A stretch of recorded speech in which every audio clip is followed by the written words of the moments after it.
자, 현재 양성자, 중성자가 만들어진 요 시간은 초고온 상태였던 초기에서 그다지 시간이 많이 안 지났을 때죠. 그러면 우주가 엄청 뜨거운 상태다 라고 먼저 기억을 하면 되겠어요. 이때는 우주가 엄청 뜨거웠을 때야. 자, 또 한 가지 우리가 기억해야 될 건 뭐냐면 양성자하고 중성자 중에 둘이 질량이 거의 같거든요. 둘의 질량이 거의 같아. 근데 조금 더 무거운 게 있어요. 또 찍는 시간. 뭐가 더 무거울 것 같아? 50% 헌데. 다 틀렸어요. 중성자가 조금 더 무거워요. 조금 더 무겁습니다. 자, 그래서 암기법은 원래 중성 상태 입자라서 중성자잖아. 이 중자를 약간 무거울 중이라고 생각합시다. 자, 약간 무겁기도 하고 중성 상태이기도 한 입자, 중성자라고 기억하세요. 자, 그래서 모식적으로 그림을 그리면 얘가 질량이 m이라면 얘는 질량이 m인 거죠. 이 표현, 쌤이 제일 자주 쓰는 표현이야. 질량이 좀 더 크다는 뜻입니다. 여기도 뭐가 접목된다? E는 mc 제곱이라는 공식에 의해서 질량이 좀 더 만들어지려면 에너지만 있으면 질량을 만들 수 있죠. 현재 이 상태는 우주가 엄청 뜨거운 상태라는 것은 에너지가 충분한 상태라는 겁니다. 다시 말해서 양성자가 중성자로 변화될 수 있어요. 변화가 가능합니다. 봐봐. 양성자 입장에서 에너지만 좀 끌어와가지고 질량으로 만들면 중성자가 될 수 있는 거잖아. 그런 느낌이야. 반대로 중성자도 약간 그 질량만 떨어뜨려서 버리면 에너지 형태로 버려버리면 질량 줄어들어서 양성자가 될 수도 있겠지. 그치? 그래서 현재 이걸 초기라고 해. 양성자와 중성자가 만들어진 이 초기에는 양성자가 중성자가 양성자가 서로 막 변화될 수 있기 때문에 양성자와 중성자의 비율이 1대1이었다라고 표현합니다.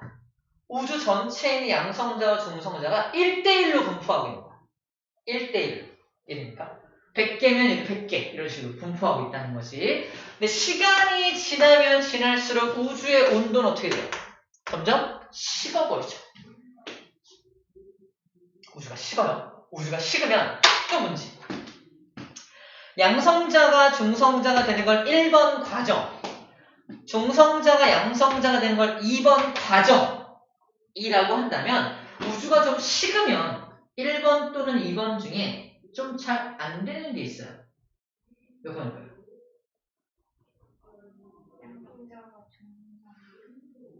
1번? 1번? 1번이에요. 왠지 또 다 틀릴 것 같아서 한 명 희생을 했어요. 하지만 희생했네. 1번이 잘 안 되죠. 왜냐면은 우주가 좀 식으면 에너지가 별로 없잖아. 에너지가 별로 없으면 질량이 안 만들어지지. 질량체가 안 만들어지니까 양성자가 중성자가 되기 위해서 질량이 더 필요한데 그걸 끌어올 수가 없는 거야. 에너지를 끌어올 수 없으니까. 그래서 1번 과정이 잘 안 일어납니다. 하지만 2번은 계속해서 일어날 수 있을 거 아니에요. 그지? 그렇다면 시간이 지나면 이건 나중에 한 3분 정도 시간이 지났을 때 양성자가 많아지겠어? 중성자가 많아지겠어? 양성자가 많아지겠지. 그지? 그래서 몇 가지 이게 갈라지게 되냐면 잘 들어. 빅뱅을 전제로 예측한 거야. 빅뱅을 전제로 이렇게 우주가 식어간다면 3분 정도 지났을 때 양성자가 중성자는 못 되고 중성자가 양성자로만 변화가 될 테니까 3분 정도 지났을 때는 약 7대1 정도가 될 거야 라고 이론적으로 계산을 합니다. 약 7대1 정도 될 거야. 7대1 정도 되었을 때 3분 정도 지났을 때 우주의 온도가 약 10억 켈빈까지 떨어질 테니까 그때 이제 양성자, 중성자가 뭉쳐져 가지고 원자 핵이, 헬륨 원자 핵이죠. 헬륨 원자 핵이 만들어진 거야 라는 겁니다. 그래서 헬륨 원자 핵이 만들어진 요 당시에 우주의 모습은 어떤 모습이냐면 양성자 7개가 있을 때 중성자 하나가 우주에 있는 그 모습을 그림으로 그립니다. 봐봐. 양성자가 7개. 보이죠? 7개 보이죠? 중성자 하나. 너무 구석이 그립니다. 이렇게요. 현재 우주야. 저 당시에 우주의 모습이야. 양성자가 2, 3, 4, 5, 6, 7개가 있을 때 중성자 하나. 자, 이 상태야. 그러면 우리가 지금 만들 게 헬륨 원자핵이죠. 헬륨 원자핵은 양성자 2마리랑 뭐 필요해요? 중성자 2마리 필요하죠. 이 모형대로라면 중성자 하나 부족하잖아. 그래서 한 세트 더 그립니다. 한 세트를 더 그려서 양성자 7마리를 더 그리고 중성자 1마리를 더 그리면 이렇게 뭉쳐져서 헬륨 원자핵 하나를 만들 수 있을 거 아닙니까? 그치? 그래서 이 상태, 다시 정확히는 14대 2가 되겠죠? 네, 정수로 보면 7대 1이죠. 이 상태의 우주를 상상해주고요. 이 상태에서 이제 수소와 헬륨이 몇 개가 만들어지는지 첫 번째 개수의 비를 한번 따져봅니다. 헬륨 하나 만들어지죠? 헬륨 하나 만들어질 때 이거 하나가 수소 원자핵이라고 했잖아. 그럼 수소 원자핵 몇 개 만들어지겠어? 12개가 만들어지겠죠? 그래서 개수비 3분이 지났을 때 헬륨 원자핵이 만들어지는데 이때 당시에 수소 원자핵과 헬륨 원자핵의 개수비가 몇 개냐 그러면 12대 1의 개수비로 만들어집니다. 라고 말하는 거야. 하지만 굳이 이것을 질량비로 바꿔본 거야. 굳이 질량비로 바꾸면 이거 하나하나의 질량이 거의 1이라고 보면 돼. 둘이 거의 질량이 1로 비슷한데 살짝 무거운 거니까 그냥 1로 넣고 계산하면 됩니다. 그래서 수소 원자핵 12개의 질량은 당연히 12가 되겠죠. 근데 헬륨 원자핵 1개의 질량은 얼마야? 4죠? 4. 12대 4가 떨어져서 이걸 가장 간단한 정수비로 바꾸면 3대 1의 질량비를 나타내게 될 거라는 겁니다. 이거는 관찰한 거야? 계산한 거야? 계산한 거예요. 빅뱅이 맞다는 전제하에 이론 물리학자들이 이론적으로 계산해낸 것이죠. 그래서 우주에는 아마 이론적 계산을 했더니 우주에는 아마 수소와 헬륨이 3대 1의 분포비로 있을 거야, 현재.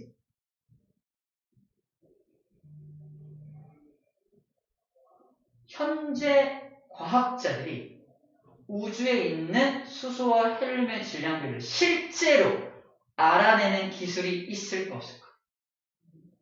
실제로 우주에 수소가 얼마나 있는지 헬륨이 얼마나 있는지 실제로 관측해서 알아내는 기술이 있다 없다? 있어. 써있어요. 그게 스펙트럼입니다. 저 스펙트럼 기술이 바로 우주에 있는 모든 원소의 개수, 질량비, 원소의 종류까지 모든 걸 알아낼 수 있는 어마어마한 기술이에요. 자, 결론부터 말할게. 그러면 이론 물리학자들이 빅뱅을 전제로 예측한 요 질량비, 수소와 헬륨의 질량비 3대 1이 예측값인데 실제 저 스펙트럼을 이용해서 관측을 했다? 근데 완전 신기하게 우주의 수소와 헬륨의 질량비가 몇 대 몇 나왔을까? 3대 1이 나와요. 뭔 소리야? 빅뱅이 맞다는 거지. 1. 됐습니다. 이게 바로 빅뱅의 결정적인 증거 두 번째 증거예요. 첫 번째 증거는 이름이 뭐였냐면 우주 배경 복사의 관측이에요. 그죠? 우주 배경 복사의 관측 자체가 가모프가 예측한 걸 관측해줬기 때문에 빅뱅의 증거였잖아. 두 번째 증거는 자, 빅뱅을 전제로 수소와 헬륨의 우주에 존재하는 수소와 헬륨의 질량비를 계산해 봤더니 3대 1이어야 해. 실제 관측했더니 3대 1이 맞아. 그러므로 이것도 빅뱅의 결정적인 증거라는 겁니다. 이해죠? 자, 그럼 저 어마어마한 기술, 스펙트럼이라는 기술은 도대체 뭔지 보여줄게요.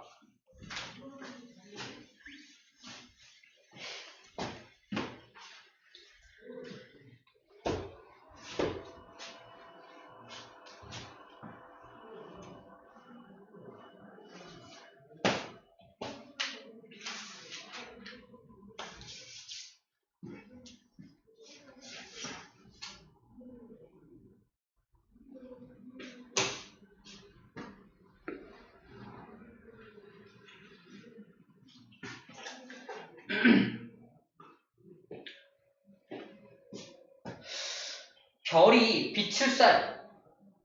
가장 간단하게는 태양이라는 별이 우리를 향해서 빛을 쏩니다. 그럼 태양빛을 모아다가 우리 프리즘에 통과시키면 빨주노초 파남보로 갈라지는 거래. 그걸 우리는 되게 매우 아름답다는 뜻으로 뭐라 불러요? 무지개 아름답다 그래서 무지개라 불러요. 몰랐죠? 뻥이에요. 무지개라 부르잖아, 무지개. 무지개를 다른 표현법으로 연속 스펙트럼이라고 부릅니다. 여기 나와있죠? 안녕? 연속 스펙트럼. 빛을 프리즘에 통과시키면 빨주노초 파남보로 쭉 갈라집니다. 빨주노초 파남보로 갈라지는 걸 분산된다라고도 표현하는데 빛의 종류에 따라서 굴절률이 달라서 주르륵 분산돼서 이렇게 나타나는 건데 어쨌든 이건 연속 스펙트럼이다. 중간에 끊어진 게 전혀 없죠. 그래서 연속 스펙트럼이라고 불러줍니다. 근데 이제 두 번째 경우야.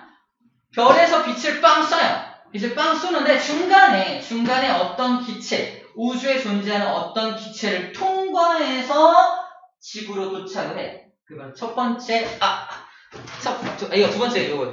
저온의 기체를 통과해서 온 경우입니다. 자, 저온의 기체. 우주는 되게 춥잖아. 추우니까 대부분 저온의 기체입니다. 저온의 기체가 존재하고 있을 때 빛이 오다가 그 저온의 기체를 통과해서 지구로 온다면 지구에서 그 빛을 분석하면 저 저온의 기체를 통과하지 않았다면 연속 스펙트럼이어야 하지. 근데 저온의 기체를 통과하면 요딴 모습으로 바뀌어서 관측됩니다. 이게 뭐야?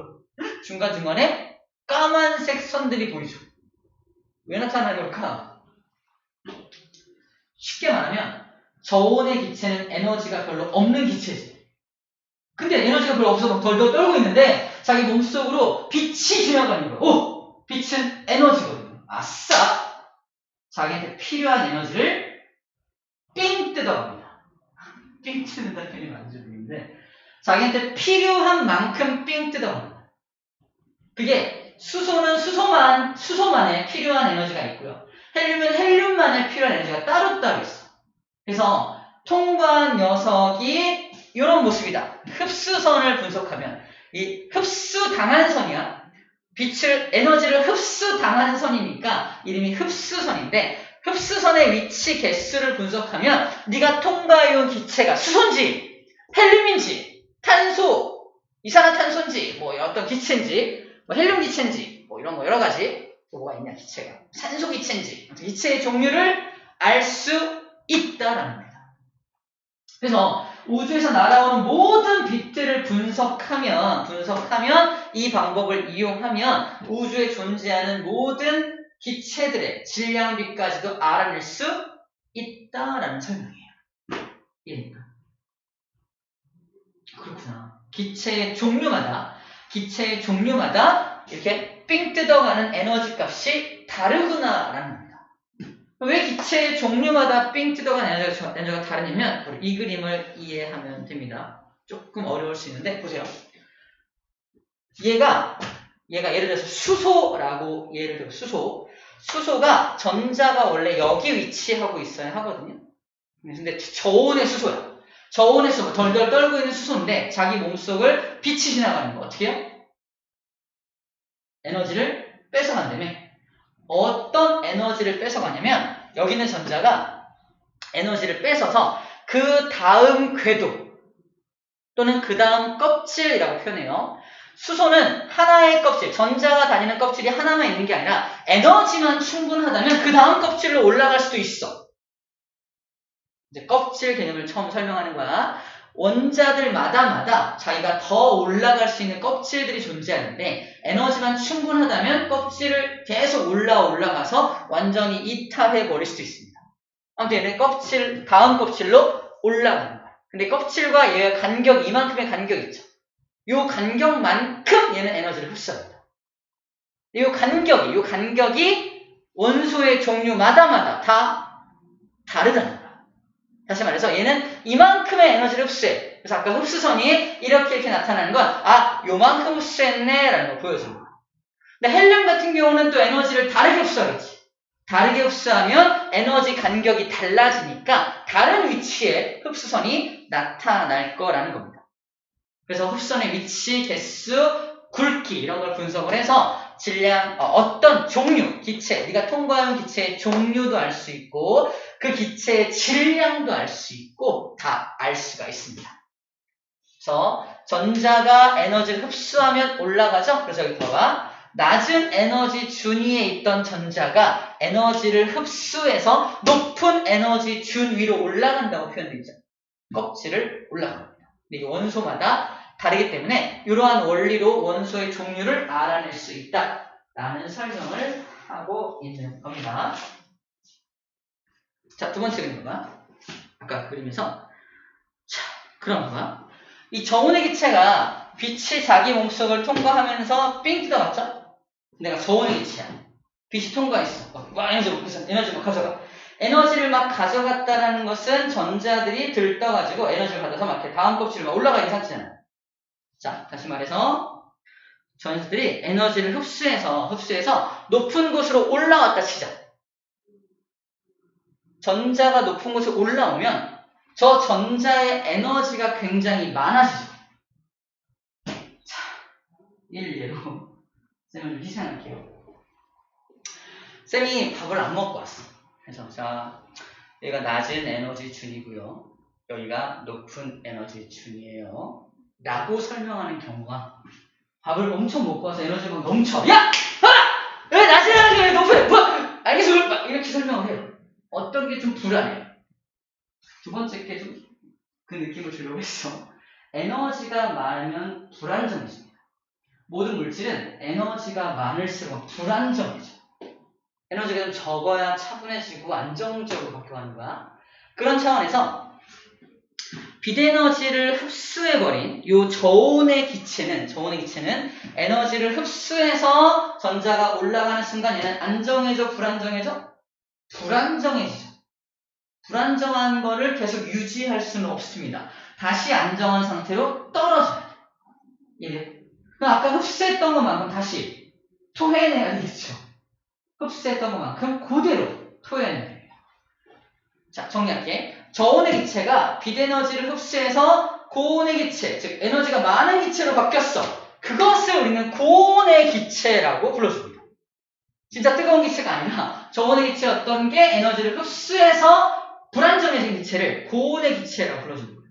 그럼 고온의 기체가 갑자기 가만히 있어야 되는데 갑자기 막 빛에너지를 막 찌웅찌웅 뿜어내. 뭐야? 왜 갑자기 뿜어내? 아까 흡수했던 거 토해내는 거예요. 그래서 흡수선이 자, 얘가 방출, 얘가 뿜어내는 얘는 지금 빛을 뿜어내는 건데 원래 아무것도 안 까만색이어야 하는데 까만색 아무것도 없어야 되는데 이 기체가 뿜어낸 에너지가 여기 쭝쭝쭝쭝쭝쭝 뿜어낸 거야. 보이나요? 이것을 방출 스펙트럼이라고 해요. 방출 스펙트럼. 원래 기체가 에너지를 뿜어내면 안 되는데 불안정한 기체가 에너지를 뿜어내는 현상을 방출 스펙트럼이 나타난다라고 표현합니다. 자, 아까 흡수했던 것만큼 방출. 밑에 그린 거봐. 저온의 수소 기체를 통과하면 여기 삥 뜯겨요. 맞죠? 근데 그것을 삥 뜯어간 그 고온의 기체가 방출한 스펙트럼을 보이고 어때요? 아까 삥 뜯어간 걸 그대로 토해내고 있죠. 왜냐면 이 방출선의 위치가 이 녀석의 흡수선의 위치와 일치한다는 겁니다. 그래서 우리는 그래서 이 흡수 스펙트럼을 관찰을 하든 방출 스펙트럼을 관찰을 하든 그 기체의 종류가 뭐다라는 걸 알 수 있다라는 거죠. 둘 다 가능하다라는 겁니다. 탄소 마찬가지야. 흡수선의 위치와 방출선의 위치가 완벽하게 동일한 것을 확인할 수 있습니다. 어떤 원리인지 알겠죠? 아까 가져간 것만큼 그대로 토해내야 한다는 어떤 그런 원리가 되겠습니다. 자, 그래서 스펙트럼의 종류는 이 세 가지. 연속 스펙트럼, 흡수 스펙트럼, 방출 스펙트럼, 세 가지 스펙트럼인 거고요. 특히 흡수 스펙트럼과 방출 스펙트럼 분석하면은 우주에 존재하는 원소들의 또는 기체들의 종류들을 다 알 수가 있다라는 얘기를 한 겁니다. 인간은 스펙트럼이라는 기술을 통해서 우주에 존재하는 원소들의 질량비를 알 수 있다 없다? 알 수 있다라는 얘기입니다. 그렇게 알아봤더니 빅뱅 학자들이 예측했던 3대1의 질량비가 수소와 헬륨의 질량비 3대1이 그대로 마저 들어가더라. 빅뱅의 결정적인 증거가 되더라라는 게 이야기의 마지막 내용입니다.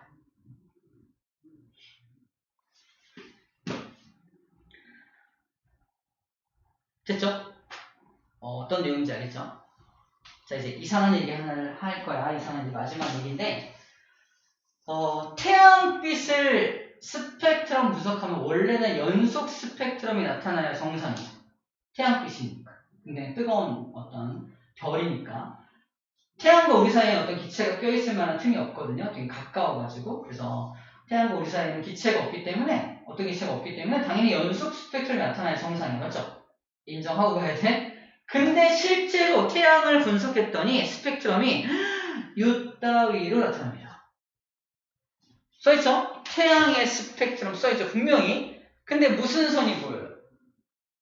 까만색 흡수선이 보이죠? 왜? 왜 나타나는 거지 이거?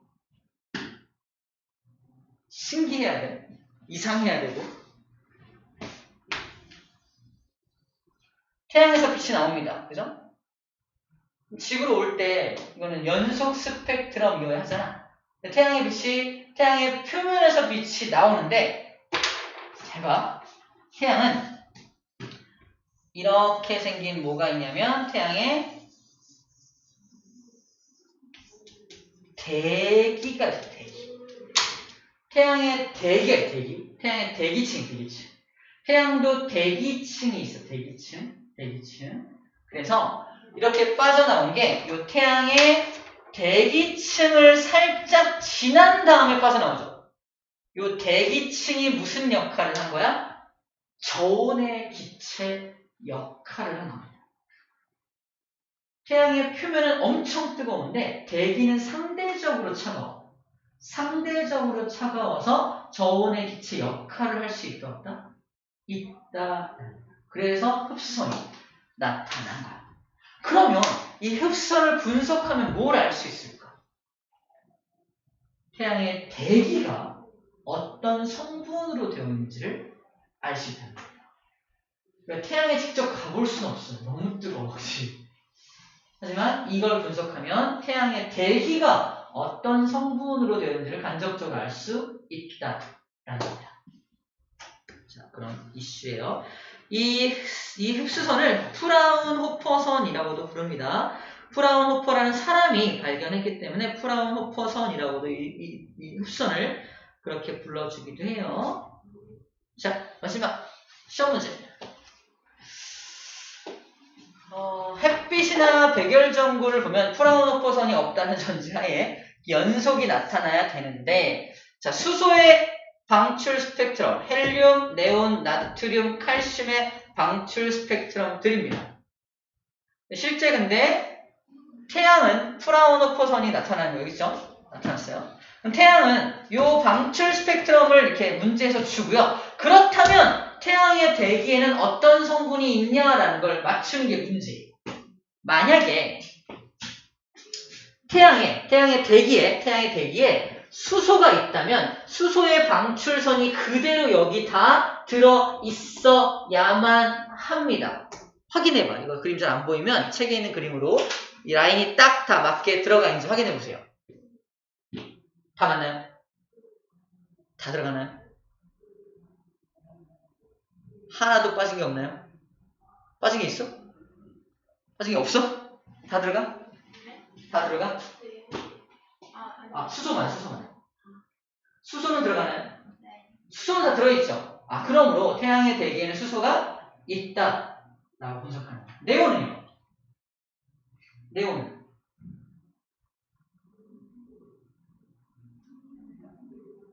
없는 게 있나? 있잖아? 네온. 헬륨 뺐구나. 네온은 있구나. 네온은 안 들어간 게 있죠? 네온 요 라인들은 태양에 지금 없잖아. 그치? 네온 요 라인이 없는 거로 태양의 대기에는 네온은 없어. 이제 네온은 있지 않아라고 분석하는 거고요. 헬륨 어때? 헬륨은 들어 있죠. 그다음에 칼슘인데 칼슘. 안 들어있죠? 안 들어있어. 나트륨은요? 들어있죠? 자, 태양의 대기에는 수소, 헬륨, 나트륨이 들어있습니다. 라고 찾아내는 겁니다. 그리고 우리가 알 수 없는 미지의 별 스펙트럼, 미지의 별 흡수 스펙트럼을 주고 미지의 별의 대기에는 어떤 기체가 있냐를 맞추는 게 문제예요. 다 똑같은 방법을 맞춰보게 되면은 미지의 별에는 뭐가 있나요? 수소, 칼슘 두 가지가 들어 있습니다. 맞나요? 수소와 칼슘 두 가지가 있다는 걸 알 수가 있다는 거죠. 그래서 스펙트럼 분석을 통해서 우리는 많은 정보를 얻을 수 있다는 게 결론입니다. 그 결론은 이 스펙트럼 분석법이 결국 어디에 쓰였다? 우리 빅뱅의 두 번째 증거를 제시하는데 사용되었다 기술을 소개한 겁니다. 넘기면 18쪽에 문제가 나옵니다. 빠르게 좀 풀어볼게요. 시간이 벌써 52분이네요.